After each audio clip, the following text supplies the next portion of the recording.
Eto guys, meron po ditong Tesla. Yan o, Tesla Model Y. Yung logo niya ay Tesla. Umiilaw po siya. Yan o, umiilaw. Ang ganda. Tapos meron siyang mayroon siyang camera. Tapos sa back end, tapos doon. Makikita nyo, tapos isasend nyo sa messenger kung may nasira. Yan o. Meron siyang LED lights doon.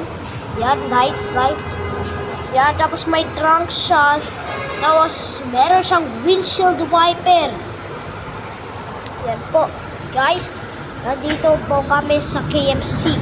Nandito yung Tesla Model Y. Yan o. Ang ganda. Okay guys, bye. Like and subscribe.